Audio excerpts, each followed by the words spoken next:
Hi friends, இப்போ snacks என்ன செய்ய போகிறோம் பார்த்தீங்கன்னாக்கா பாஸ்தா சிப்ஸ் செய்ய போகிறோம். அதுக்கு தண்ணி ஊற்றி போட்டு வேக வச்சுக்கலாம். 1 கப்பு போட்டிருக்கேன். அதில் 2 டம்ளர் தண்ணி ஊற்றிக்கலாம். போட்டு உப்பு போட்டுக்கலாம்.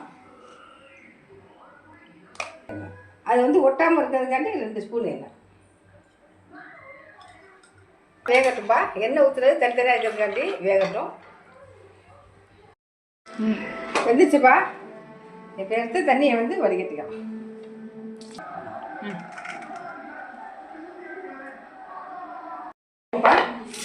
நல்ல பழப்பழம் இருக்குது. நம்ம எண்ணெய் ஊற்றுறோமா அதனால கரெக்டாக இருக்குது.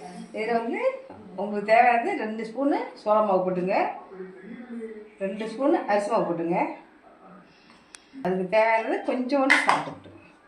ஏன்னா அதில் ஆல்ரெடி போட்டுருக்கோமா அதனால் கொஞ்சம் போதும். அதே கையால் பண்ணிட்டு வேண்டியதுதான். அவ்வளோதான்.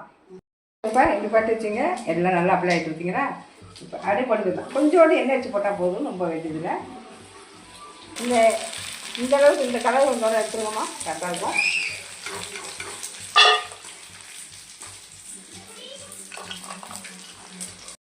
ரெடி ஆகிட்டுப்பா. அதில் கொஞ்சோண்டு மிளகாத்தூள் போட்டுக்குவோம், நல்லா டேஸ்ட்டாக இருக்கும்.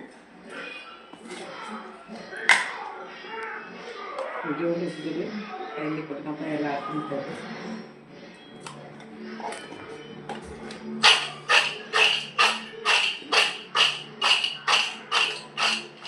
Pasta ready.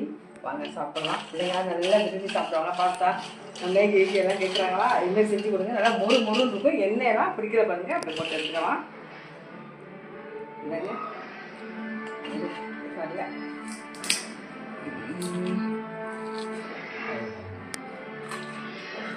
சூப்பாக இருக்குது. நம்மளாம் முருன்னு இருக்கா அழுகம்லாம் சூப்பாக இருக்கும். வாங்க பாஸ்தா சிப்ஸ் சாப்பிடலாம். தேங்க்யூ. அது இல்லை பார்க்கலாமா?